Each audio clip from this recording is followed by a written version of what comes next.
Welcome to this discussion of academic integrity for the courses PRM 600 and ITM 611. Our agenda today is to review the main points of a document called Week 1 Academic Integrity. I hope that you'll take the time to read this document because it will give you more depth on the points that we're talking about today.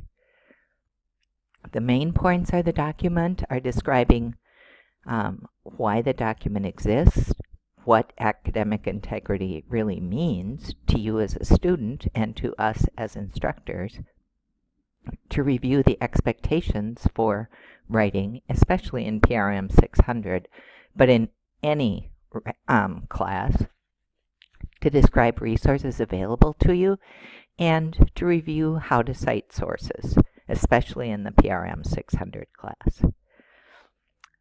I am Dr. K. I am one of the instructors at St. Mary's University of Minnesota. I've been teaching in the Masters in Project Management program since 2003 and in other areas such as the ITM program as well. Mostly what I do is bicycle. As I write this, I'm currently on the Pacific coast of the U.S., biking from Canada in the state of Washington down to Mexico, just outside of San Diego, California. Here's kind of my transformation in terms of writing. I used to be a geek. I was a project manager and a telecom manager for large organizations, and I went through and studied and got my project management professional certification. And in the process of that, really understood how all of the different pieces of project management fit together. However, I was kind of lacking information on academic integrity, even though I'd been teaching for a while. So I went ahead and did a doctorate in educational leadership at St. Mary's, and I finished that in 2014. The purpose of academic integrity is to develop strong graduate level writing skills to help you find relevant and credible resources and to enable you to really think critically. You need to be able to get feedback from others and give feedback to others.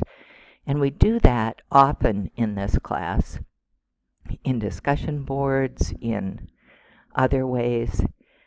And giving and receiving good feedback in a project management education was actually the subject of my dissertation research.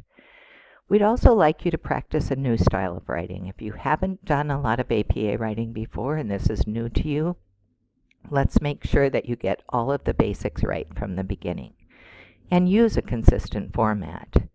One of my teachers in my doctorate program wrote that my attention to APA style was rather haphazard, and it's my favorite comment I ever got from an instructor, because she went on to explain several areas that I was just not doing correctly, that it never occurred to me that I was missing. And that feedback from instructors is really valuable, and we see that as the most important thing we can do for you. So whenever you as a student submit any work to an instructor, if it includes any ideas or data that are not yours, that source has to be acknowledged. And if you actually take more than about 5 words in a row, those 5 words or more need to be inside of quotation marks because that's a verbatim statement.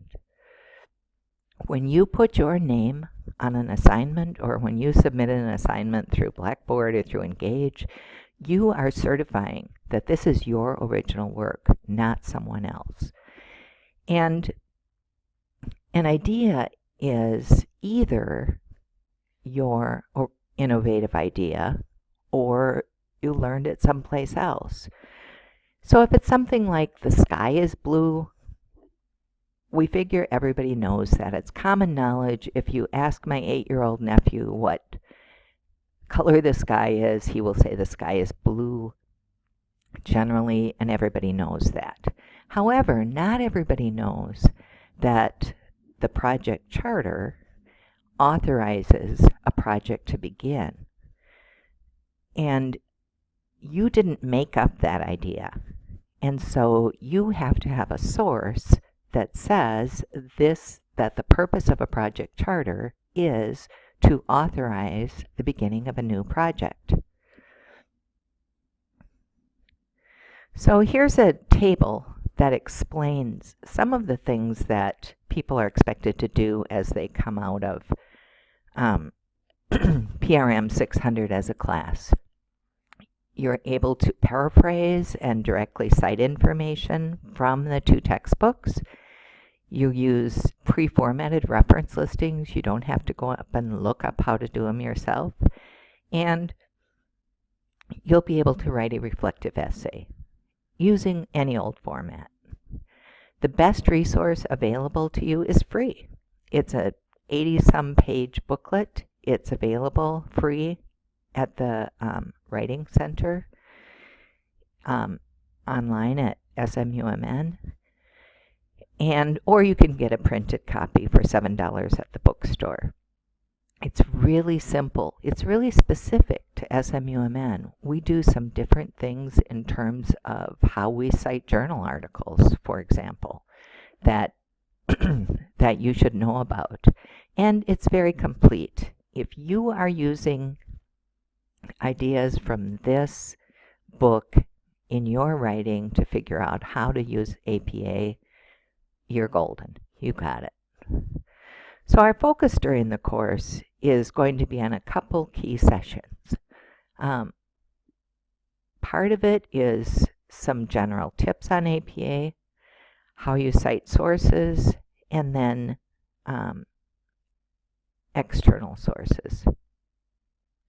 So here's the problem. Here's what we do in PRM 600. We say, do not go to the internet.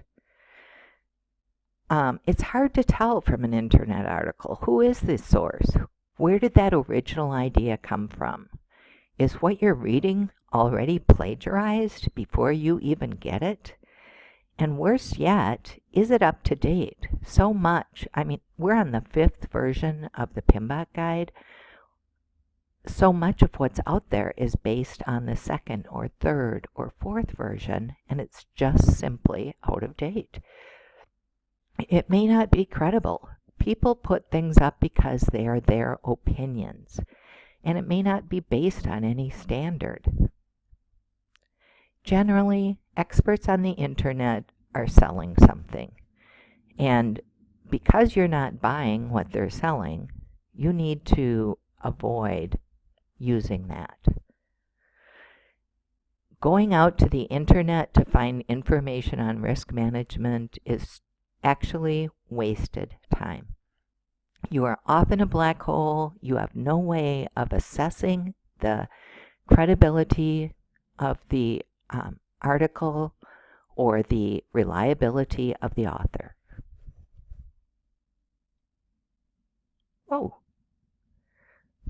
So for PRM 600, we only want you to cite 2 experts. The first is the primary source. That's the project management body of knowledge. The second one is Schwalbe. And Schwalbe refers back to the PMBOK guide for all of her definitions, for her ideas about the framework. She didn't make any of those up. She just uses the ones from the PMBOK guide. And she's very good about appropriately citing what came from the PMBOK guide versus what's her own idea.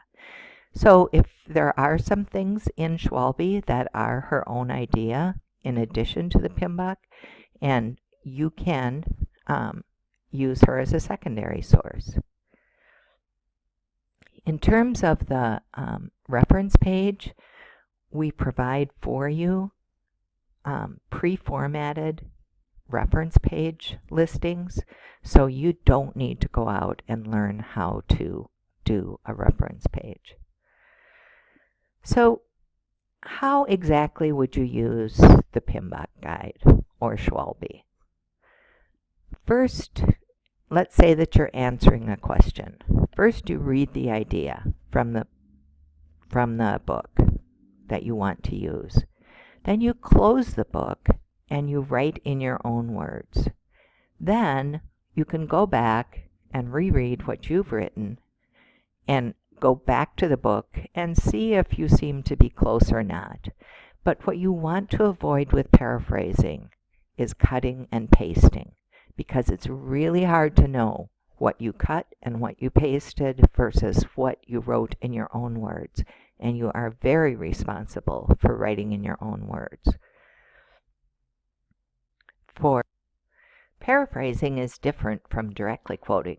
When you directly quote, you want to read the idea and describe most of the idea, but then you may find some words that this author used that were just perfect.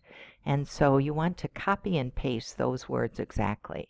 Anything that you copy and paste, even in your own work, put quotation marks around it, because that will immediately show you that that was copied and pasted and not your own work.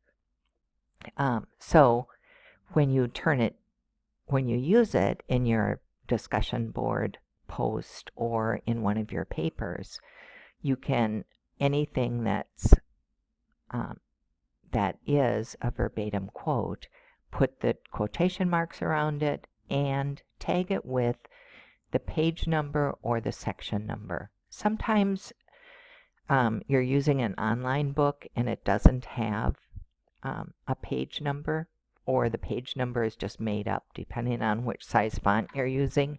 In that case, just use the chapter number. So that's it. Thank you for your attention. If you have any questions, feel free to put them on Ask the Instructor or get a hold of me in another way. A telephone call is always welcome.